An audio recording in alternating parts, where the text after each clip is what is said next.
Se le llama ilegal a cierta clase de cosa que obviamente está prohibida por la ley. El hecho de que algo sea ilegal no impide que se cometa, pero si hace uno lo que haga con la conciencia limpia desde sus principios básicos, se puede llamar ilegal a la simple ingestión de un porro, hasta robar un auto y matar a todos sus ocupantes para luego tirarlo al río.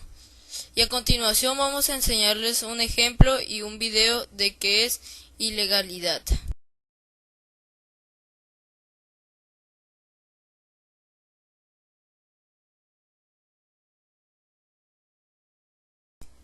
¿Qué relación tiene la educación con la ilegalidad?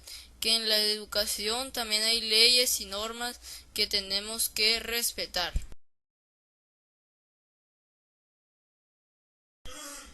La legalidad o primacía de la ley es un principio fundamental conforme al cual todo ejercicio del poder público debería estar sometido a la voluntad de la ley y de su jurisdicción, y no a la voluntad de las personas.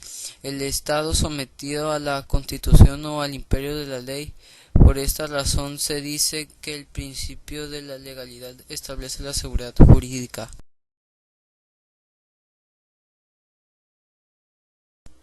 La cultura de la legalidad de una sociedad determinada es el conjunto de creencias, valores, normas y acciones que promueve que la población crea en el Estado de Derecho, lo defienda y no tolere la ilegalidad. ¿Qué relación tiene la cultura de la legalidad con la educación? Sirve como criterio para evaluar el grado de respeto y apego a las normas vigentes por parte de sus aplicadores y destinatarios. El Estado de Derecho es aquel que se rige por un sistema de leyes e instituciones ordenado en torno de una situación, la cual es el fundamento jurídico de las autoridades y funcionarios que se someten a las normas de esta. Cualquier medida o acción debe estar sujeta a ser referida a una norma jurídica escrita, a diferencia de lo que sucede ocasionalmente en muchas dictadurías personales, donde el deseo del dictador es la base de una gran medida de acciones sin que medie una norma jurídica. Relación entre el Estado de Derecho y la educación. El Estado de Derecho es el que rige los derechos, ¿no? Y el Estado de Derecho rige un derecho que es la educación. Y ese derecho es el que nos da la educación laica, gratuita y obligatoria.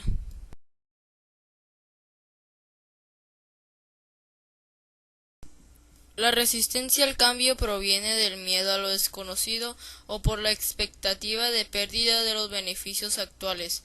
El aspecto visible de la resistencia al cambio de una persona en cómo ella percibe el cambio. El trasfondo es la duda sobre la capacidad de esa persona para enfrentar el cambio que se avecina. En términos prácticos, administrar el cambio significa administrar el miedo de las personas. Todos sabemos que el cambio es un proceso natural que vive todas las organizaciones.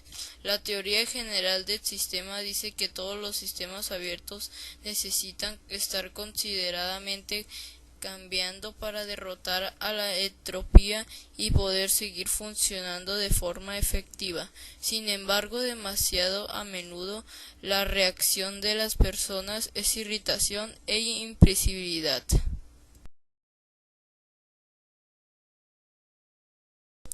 La corrupción es la acción y efecto de corromper, depravar, echar a perder, sobornar a alguien, pervertir, dañar. El concepto, de acuerdo al diccionario de la Real Academia Española, se utiliza para nombrar el vicio o abuso en un escrito o en las cosas no materiales. La corrupción, por lo tanto, puede tratarse de una depravación moral o simbólica. Por ejemplo, no debemos tolerar la corrupción en nuestras tradiciones por presiones extranjeras. Las declaraciones del ministro contribuyen a la corrupción de acuerdo de paz. En otro sentido, la corrupción es la práctica que consiste en hacer uso de poder, de funciones o de medios para sacar un provecho económico o de otra índole. Se entiende como corrupción política al mal uso del poder público para obtener una ventaja ilegítima. A continuación les vamos a dar lo que viene siendo la corrupción en la educación.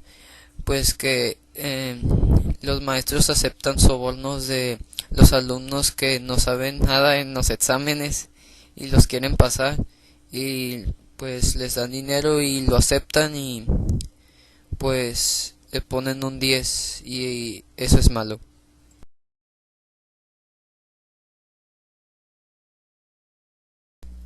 La democracia es una forma de organización social que atribuye la titularidad del poder al conjunto de la sociedad.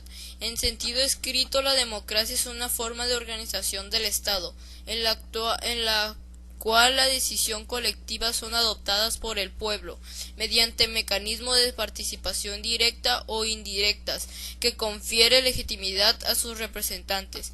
En sentido amplio, democracia es una forma de convivencia social en la cual que los miembros son libres e iguales y las relaciones sociales se establecen de acuerdo a mecanismos contractuales. La democracia se define también a partir de la clasificación de las formas de gobierno realizada por Platón primero y Aristóteles, después en tres tipos básicos: monarquía, gobierno uno, aristocracia, gobierno de los mejores para Platón, de los menores para Aristóteles, democracia, gobierno de la multitud para Platón y de los más para Aristóteles. Hay democracia indirecta o representativa, cuando la decisión es adoptada por personas reconocidas por el pueblo como sus representantes. Hay democracia participativa, cuando se aplica un modelo político que facilita a los ciudadanos su capacidad de asociarse y organizarse de tal modo que pueda ejercer una influencia directa en las decisiones públicas, o cuando se facilita a la ciudadanía amplios mecanismos plebiscitarios consultivos. Finalmente, hay democracia directa, cuando la decisión es adoptada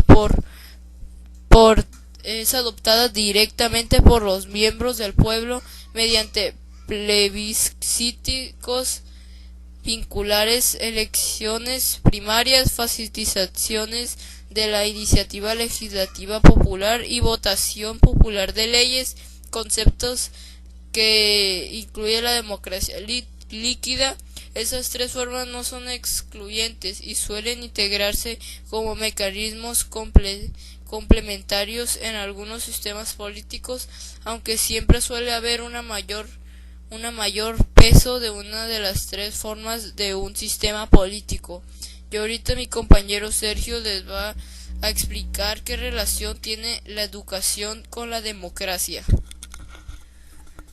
La democracia tiene la relación con la educación de forma que tenemos que tener opciones por medio del voto.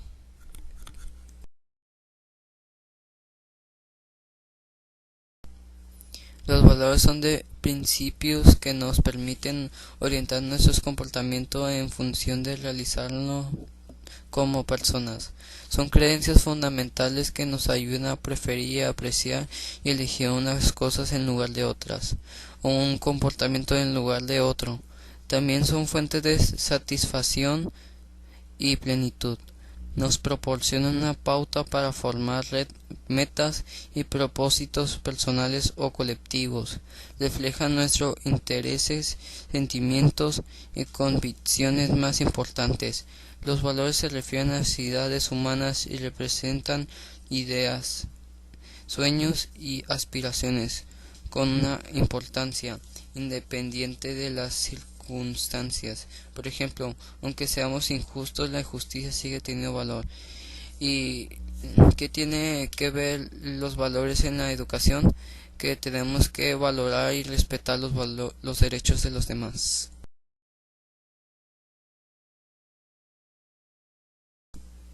Los derechos humanos son derechos inherentes a los que los seres humanos, sin distinción alguna de nacionalidad, lugar de residencia, sexo, origen nacional o étnico, color, religión, lenguaje o cualquier otra condición.